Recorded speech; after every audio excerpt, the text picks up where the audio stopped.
Joining us now is Ngozi Okpe with stories trending around the world. Hello, Ngozi. Good morning, Dr. Abati. How are you? Good morning. I'm good. You're learning. I can see you're not wearing a black jacket. Yes. How are you? I followed your instruction. That was a great interview you just had today. Thank you. Very well. Good morning, Tundu. Good morning, Ngozi. You know, I don't know what to say at this point because if I do, it may be misinterpreted, but you look like the lawyer He doesn't that like you it are. like Thank you. But I want to say it because you look awesome. Thank you, darling. Great. Good morning, Rufai. How are you? Hi, good morning, Ngozi. How are you? Great. I'm doing excellent. Thank you. Morning. Great. Well, good morning to you, viewers. Here are some of the highlights of what's trending across the globe. First, in the U.S., the 2021 Time 100 Next list is out, and it features 5 Nigerians, including award-winning musician Davido, 3 members of the Feminist Coalition for their involvement in EndSARS, and the co-founder of Flutterwave, Olubenga Agbola. Then, in Nigeria, the Minister of Defense, Bashir Magashi, has come under fire for charging Nigerians to defend themselves against banditry. And in entertainment, Ngozi Okonjo-Iweala has become the first Nigerian film on Netflix to top the chart in the US and the UK.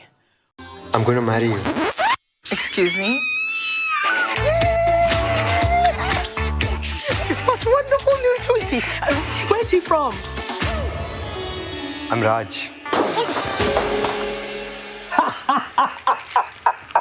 You can't just go to your in-laws' house just like that. Let them know you are one of us. Blend in. Well, women across Nigeria are still celebrating the emergence of Dr. Ngozi Okonjo-Iweala as the new WTO boss. And the latest to join the Ankara army is British High Commissioner to Nigeria, Ms. Catriona Liang. Hey, my sister Ngozi, we are so proud of you, the new Director General of the World Trade Organization. Congratulations. And all you young girls out there, see what you can aspire to. You can be brilliant in your career, but also just be yourself.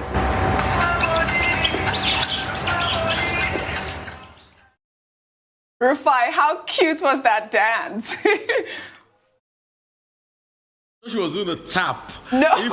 If we saw her leg, I thought she was doing a tap with it at the same time. But it's quite a very lovely dance step, and it just goes. It feels like it has this Indian feel to me, you know. And I think she was inspired by that song that was viral when we're celebrating Ngozi Okonjo-Iweala. I know, but it's just lovely. It's amazing. Well, let's begin with the Minister of Defense, Bashir Magashi, who's come under fire on social media for urging Nigerians to defend themselves in the face of growing banditry in some parts of the country. This is coming just hours after some bandits struck the government science secondary school, Kankara, in Niger State, where they abducted more than 20 school children. While addressing journalists on Wednesday, the minister said that victims of banditry should resist such attacks and let criminals know that even the villagers have the capability to defend themselves. Let's take a quick listen.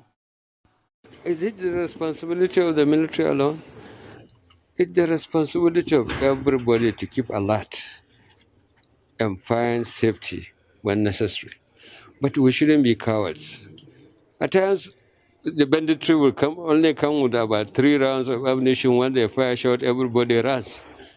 In our younger days, we stand to fight any aggression coming to us. I don't know why people are running away from minor things like that. They should stand and let these people know that even the villagers, they have the competence and capability to defend themselves. But our own duty is to ensure no Nigerian is hurt and we're capable of protecting the integrity of this nation. And we will continue to do it. Well, his comment has really upset a lot of Nigerians on social media. One of the reasons is because obviously people are saying if we don't have the right to carry ammunition, how can we defend ourselves? Dr. Abati, is there any law that could help us get that permission to carry ammunition to defend ourselves? Well, I mean, if you want to carry ammunition, you must get, under the Firearms Act, you must get permission from the police. You cannot carry anything more than a dingun, and that has to be licensed. At some point, the Nigerian government had to even review that by mopping up the arms, because part of the challenge we face with security in Nigeria is the proliferation of small arms and weapons, a challenge that Nigeria has not been able to deal with, either at the national level or the regional level. So it is surprising, therefore, that in the context of insecurity, the Minister of Defense will be recommending, one, that people should resort to self-help. Now, if they resort to self-help, that will be a way of further deepening the chaos that we're dealing with. Already, we're concerned that too many arms and ammunition are in the wrong hands. Every day you see pictures of the security agencies, arresting people who have access to arms and ammunition, the source of which we do not know. So I had commented on this earlier, and I had said that what the Minister of Defense has said is very shocking. And in a sense, you could also say that it is insensitive, because he's more or less telling Nigerians that you are cowards. You help yourselves. It's also an expression of helplessness on the part of government and also of cluelessness, if you can put it like that. Why blame Nigerians for not standing up? When they have people, security agencies, they have the police, whose primary duty it is to ensure, the security of lives and property. They have the military units, whose responsibility is to protect the territorial sovereignty of Nigeria, and that may be, invited in aid of civil authority as necessary. So, what he's saying is very shocking. However, the only thing that you can take away from it is when he talked about collective responsibility. And I referred to that earlier when I said, well, the National Security Advisor and the various security chiefs, they are talking at this moment of what they call a whole of society and whole of government approach. In other words, they're saying that security cannot be left alone to government, that there is collective responsibility. But yes, even when you talk about collective responsibility, it does not fall on the ordinary citizen to be the one to protect himself or herself. I think when we're talking with General Abdulsalami Abubakar, he said without holding brief for the Minister of Defense, he thinks citizens can help by way of providing information, intelligence, because so many of these bandits, they live among us. Now, we've had that before. We can't do more than that. What will school children who were abducted, 42 of them, along with teachers and members of families, what could they have done with bandits wielding AK-47, arriving, unexpectedly, and then attacking them, killing one of them? So it will amount to blaming and shaming the victim. And I do not think that that is the kind of conversation we want to hear from the Minister of Defense of Nigeria. If he's tired of the job, he should immediately submit his resignation to President Buhari, who appointed him, instead of embarrassing his office and the people of Nigeria with suggestions that do not seem to make sense, in my view. Tundu?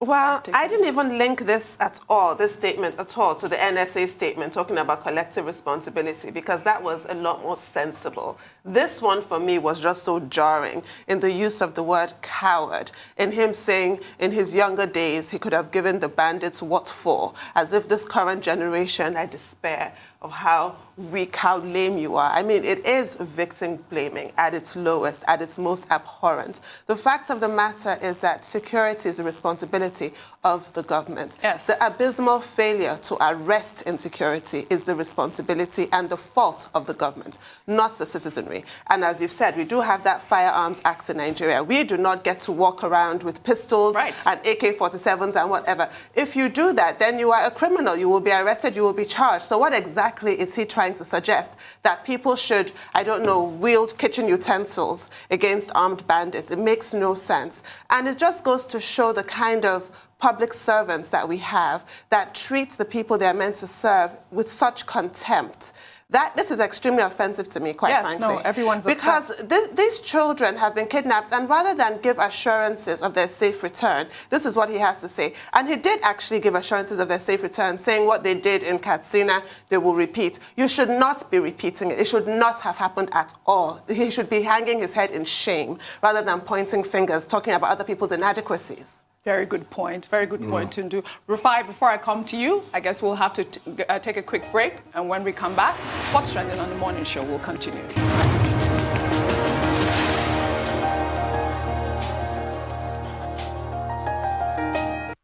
welcome back to the morning show. We're still on What's Trending. Rufai, we were talking about the Minister of Defense's comment when he talked about Nigerians defending themselves and not, act as cowards when they see bandits. I want to take two tweets before you comment. One is from popular comedian Frank Donga, who wrote, when a serving Minister of Defense who has 24 hours protection by loads of armed officers calls poor unarmed citizens cowards for not fighting armed bandits, there's trouble. Then another one is from a Dr. Olufimilayo, who wrote, the Minister of Defense said Nigerians should defend themselves against bandits. Yet, the same man is against the ownership of guns by private citizens. So please, how do we defend ourselves? With a bread knife or a shoe? Rufai, what are you going to use? Probably he wants us to defend ourselves with a horse whip. Maybe we'll whip the bandits with koboko, as it's called in local parlance, because I don't know what to say. And it's quite shocking that the Minister of Defense comes in and says they just shoot some rounds of Kalashnikovs. Honorable Minister, I'm sure you were in the military, you know what a Kalashnikov is. Automativa Kalashnikova. That's what it's called. Finished in 1947. Even the man that developed the gun himself, Mikhail Kalashnikov, said, I am a soldier, so I developed this gun for soldiers. That's the strength of it. It's one of the most successful weapons that was ever created. Isn't it funny that the weapon is still bandied around after it was created in 1947? That's to show you the power of the weapon. 30 rounds people can load up on an AK-47. The load speed is high. 350 meters it can travel in projectile. It is a monster of a weapon. And that's what is being bandied around on the streets in Nigeria, like people are carrying bags of pure water, and you say, defend yourself and face them. It's a 9.6 millimeter bullet. That thing will destroy the bones. You saw what happened to that child that died. He was shot in the head with this AK-47. I'm sure he couldn't have withstood the blow and the impact on his brain. And you say we should put our chest up for that. I'm not even sure Sunday Igboho will want to stand around that. It is that sad. The Constitution says, protect the citizens, protect the life and the livelihoods of the citizens. 14(2)b. That's why we pay taxes. We give you our sovereignty, governments, to be able to protect us. Let everybody do their job. Nigerians are defending themselves in technological advancements, in innovation. You can see them, they are at the top of the Times magazine. They are defending and representing their country well. Honorable Minister of Defense, please defend and do your own job. We are doing ours very well. Well said. Well, in the meantime, as Nigerians call on the government to ensure the release of the abducted school children in Niger State, photos of the dormitory where the students were abducted have surfaced on social media, revealing the moribund state of the infrastructure. Chundum, look at this. What's happening here? I mean, is this the actual school? When I saw these photos, I wanted to be sure it was the actual picture and where these bandits operate yesterday. Sadly, it is. Well, it appears to be. It looks like something that was built decades ago and abandoned. You know how an abandoned building just falls apart, due to the ravages of time? I cannot believe that this is where Nigerian children, the future of this country, has to go and get an education. Doesn't it look like an abandoned building? It looks like... I would never have thought anybody had been in there in decades. It looks like a war-torn area at this point, Dr. Abati. It's so sad. Well, I mean, nobody should be surprised about this. This is the actual story of Nigeria with regard to infrastructure, maintenance of infrastructure, provision of infrastructure. Whether you are talking about the education system, or you are talking about roads, or you are talking about public transportation, or you are even talking about police facilities. You recall a few years ago the scandal of the images of the police college in Ikeja here in Lagos, where policemen were shown, like persons living in a pigsty. And with regard to education, we're very emotional about it because education has to do with the future of the country. How do you produce young children, young persons who can be very competitive in this kind of antediluvian, very embarrassing kind of condition. And there are schools, it will interest you to know, that are worse than this. You say this looks like a war-torn zone, yes, maybe from Somalia or from Yemen or from Syria. There are schools that are worse. These ones, they even have, a dormitory.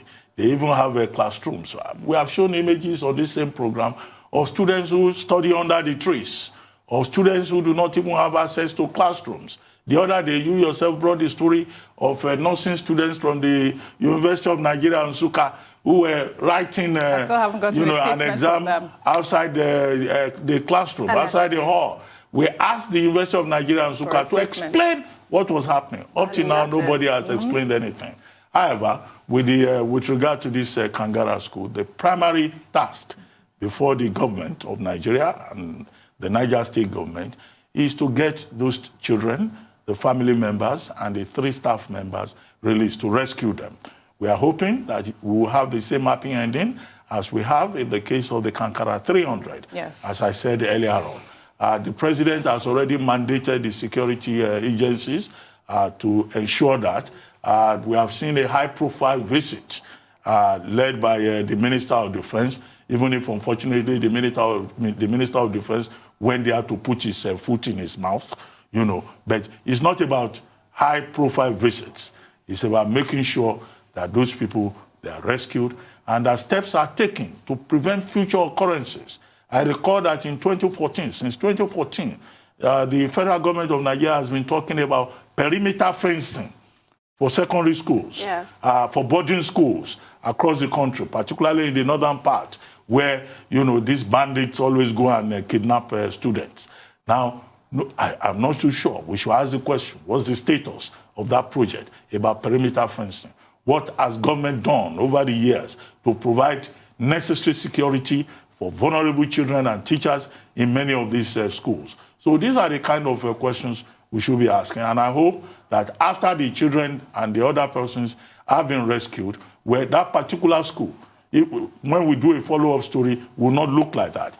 The state governor will have to do his job, because yes, that's a state-owned yes, secondary school. And yet, if you go and check the so-called achievements of whoever the state governor is, he will tell you that they've spent a lot of billions on education. And yet, if this is an indication of the status of everything else in Niger State, it's a very sorry picture, and it is something that the governor himself should be personally ashamed of.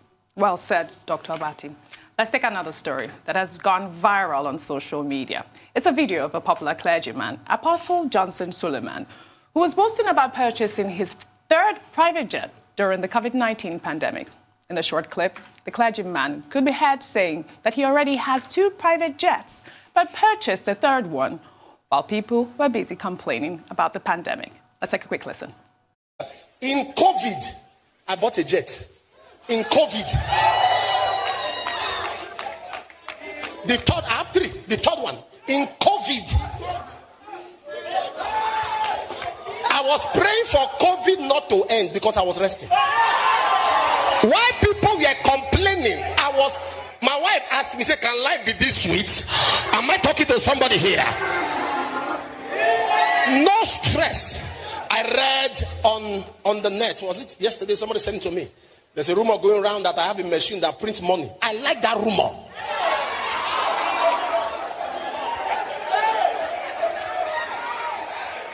Say it should be investigated. He has a machine that prints money. I said, they say, somebody says, is it true? I said, it's true. It's risky. I said, I didn't know. I didn't know it's risky. I already bought the machine. When you speak in tongues, you are printing money. Pastors. Rufai, I didn't know pastors made that much money. I mean, what's happening here? I don't know what to say. The first thing I'll comment on the school. No, the pastor, please. Just comment on the story, please. I'll comment on the pastor. I don't know what to say. You know why? Because I am shocked at how our religious leaders have taken religion. He said, when you are speaking in tongues, you are printing money. That's a lie. I speak in tongues, but I don't print money. That's a pure lie. And you are buying 3 private jets where people are suffering, where people committed suicide due to COVID. and your church members are clapping for you, let me tell you what happens. It's a mindset of poverty, and people are already aspirational. So when you come and you feed people with that, all they see is aspiration, but they don't see beyond the line. If I had that same money he used to buy jets, I would set up over 40 soup kitchens where people can go and eat for free. The Yorubas have a saying that once you take hunger out of poverty, then poverty has ended. But it shows the misplaced priorities. And that's why when people argue with me that churches shouldn't pay taxes, I say, why will pastors be buying 3 private jets in an economy where 100 million people can't afford to live on $1 a day, 400 naira? Oji is so bad that at the end of the month, 100 million Nigerians cannot have 22,000 naira in their pockets. Then somebody saying is buying a private jet that costs nothing less than $500,000 to $1 million or less. You can see the misnomer. He shouldn't even come out. If he's scared enough, he shouldn't even come out in a nation like this to say this at this point in time, where hunger and poverty is pervasive. It's not a representation of prosperity of God to tell other people that they are stupid for being poor, because that's what you are telling them. And I don't know who his advisors are. He said his wife was there with him and said, life has never been this good. Why didn't his wife go one step further to tell him that, honey, this money you are printing, why don't you use it to support people and help them? You see, we are setting dynamite in place and we are putting matches on it. I pray it doesn't blow up on our faces the way the inequality is going in society. For me, what is shocking is the effrontery at which he comes out to say it. In an economy where people are dying from poverty, Oji, I have seen people die, malnourished, starved to death. And let me just make a quick comment. Yeah. You see, you cannot train the future of Nigeria in a place that looks worse than the Auschwitz concentration camp. That Kangara school looks worse than the Auschwitz concentration camp. We need to make this country right. We need to be careful. Pastor Suleiman, please, you owe your congregation an apology. All right, Rufai. Tundu, your take on this story? Well, this story is not about pastors. It's about a pastor. So this talk of pastors and buying 3 jets, it was one person. So let's keep the focus on him. And Rufai has pretty much said it all. Speaking in tongues is not about printing money. What a ridiculous thing to say. And I'm really surprised that a church full of Christians would applaud that. It's about deepening your relationship with God and personal transformation. Point blank, period. It's got nothing to do with that. It's really shocking for anybody, much less a man of God or self-described man of God, to say that he prays that COVID will not end, and his wife said she didn't know life could be this sweet. When people are mourning, people are in despair. People are in hospital. People have really, truly suffered. Yeah. Industries have collapsed. Parents cannot pay their children's school fees. What on earth is he talking about? I don't know even where he got the congregation for cheering. Yeah, we're applauding that. Right. Well, Dr. Abati, before you take your comment, I guess we'll go on a short break. And when we come back, What's Trending on the Morning Show will continue. Stay with us.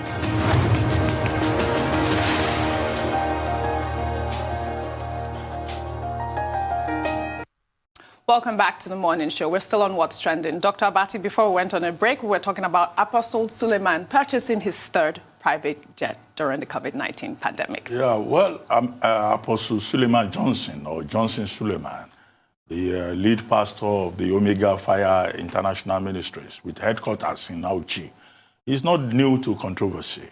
When the matter is not a certain young lady accusing him of one thing or the other, it will be about some bedroom issue. At the moment, he has an issue with one of his former pastors, one Pastor David, who is pointedly accusing him, I think, of adultery.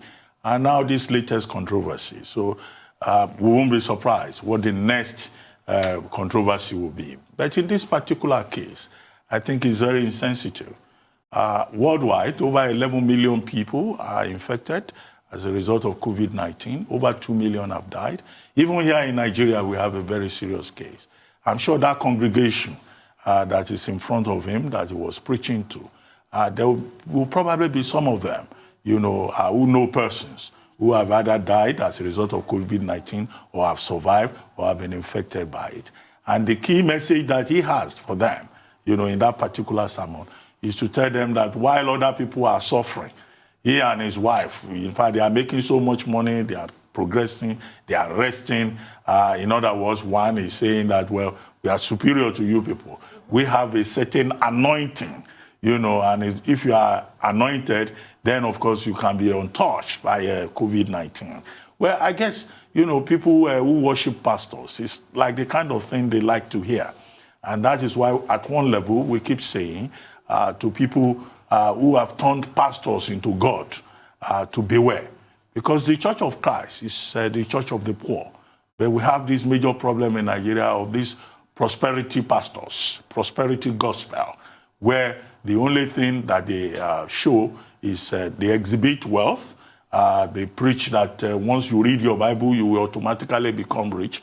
And we have had issues of people even stealing from their employers to go and give to these pastors. So at one level, the caveat emptor is that the congregation should beware. And then these pastors who preach prosperity, who do showmanship, oftentimes abuse the pulpit. We have had all kinds of things from the pulpit in Nigeria that I find very shocking. Some of them coming up with all kinds of theories about COVID-19. There was one pastor that said COVID-19 is about 5G. Now, this particular pastor is linking his own assumed invisibility, immunity, divine immunity from COVID-19 to prosperity. What else won't we hear? And that's why we keep calling on the leaders of the Church of Nigeria, the Christian Association of Nigeria, the Pentecostal Federation of Nigeria, to at least have some kind of standards in Christendom so that the pulpit does not become, a platform for all kinds of statements. However, why I talked about the congregation is that I've seen some people on social media defending this Pastor Suleiman, saying that, the tape that is going viral is just about 3 minutes out of a long sermon, and that people did not listen to the other parts of it. But he had already said enough, within these 3 key moments, 3 minutes that have been isolated. And then, OG, you are the fashion star, the international model. What kind of Joseph coat is that the pastor was wearing? Do you know that I was about to say that? Yeah, because I looked at it, I said, that video. What is happening there? I said, this is like Joseph's coat of many colors. But I guess if that is what sells his market, then, of course, he will dress like that. I was actually shocked when I saw that jacket, Dr. Abati. I'm glad you brought that up because I don't understand what this is. I don't even know if this video is even current because nobody dresses like this. Dr. Abati, really? Apparently he does. No. All right. Well, let's take our final story. Acknowledging the 5 outstanding Nigerians who made the 2021 Time 100 Next list. Afropop singer Davido, the Feminist Coalition Group, and tech expert Ngozi Okonjo-Iweala were listed among emerging leaders who are shaping the future. Davido was selected in the Finums category alongside stars like Amanda Gorman. The Feminist Coalition Group, including the co-founder Feyikemi Abudu, were spotlighted by the magazine in the Advocates category for their role in the NSAS protest. And in the same vein, Ngozi Okonjo-Iweala, co-founder Flutterwave, was recognized for his contribution during the protest. Tundun, how amazing is this? Isn't this wonderful? Yes. It was actually the 2 founders of the Feminist Coalition. Yeah. And yeah, so there are 3 of them. Abudu, yes. And so I know a proud mother somewhere today. I know her mother. I'm sure she's over the moon. Yeah. It's wonderful. We're very proud of them. And it's sad for me with the Feminist Coalition that they're being, feted abroad, celebrated abroad, and in Nigeria, harassment and, being maligned. Yeah. It's really, that for me, we need to really focus on that point. Yeah. These are our Nigerian youth shining. Yeah. And how we're encouraging, we're doing quite the opposite. And it just goes to show what these young people accomplished. They're sort of Organizational skills, how efficient they were, how passionate they are. This is exactly what we need to harness to move this country forward. But instead, they're being gagged. Yes. So that, for me, is the whole point here that needs to really be addressed. Well, the list is such a prestigious list, Dr. Abati. Every year we see Nigerians also topping the list. But this year is particularly special for me because they are young people that we've seen on the list. Well, I mean, the Time 100 Next list is like an accompaniment to the Time 100 that Time magazine releases every year. And I think that for us, 5 Nigerians on that list is very instructive. If you look at their profiles, the editorial director of this year's list says that these are persons who have offered clear-eyed hope amid the pandemic. And he says that all of these persons are making history or are on their way to making history or are already making history. And if you look at the profile of these persons, take the 3 ladies from the feminist coalition. They were the ones who raised money through Bitcoin, by the way, to provide feeding support for those people that were protesting in October 2020 at the Lekki toll gate in Lagos. Now, if you look at Davido was cited particularly for a song he released in 2020, Fem, which means shut up in Yoruba, or is it called Fem? Fem. You know, yeah. And that particular album became the anthem, the protest anthem for the people who were protesting at that time. Look at Flutterwave. Flutterwave was also, you know, part of that NSAS project because they were involved in the fintech end of it, the Bitcoin cryptocurrency end of it. Now, why do I say that this is instructive? These are persons, particularly those 3 girls, the feminist coalition, some of their associates have had to run away from the country. Some of them, their accounts were blocked. Flutterwave, the CBN has taken a decision against trade in cryptocurrency through the financial institutions. Now, Fem that became the anthem of the protest, has won, I think, gold.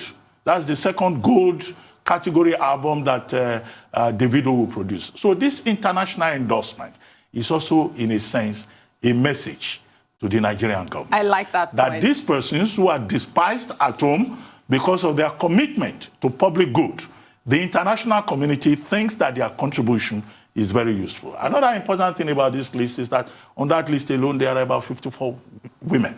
And many of the persons who have been selected are very iconic, including John Ossoff, including that Democrat that won, Raphael Warnock from Georgia, a young person. And then you have a young boy on that list who's just 16 years old. So it's very instructive, and we should learn also here in Africa to celebrate people who are committed to the common good. Rufai, before we wrap up the show, a quick comment from you.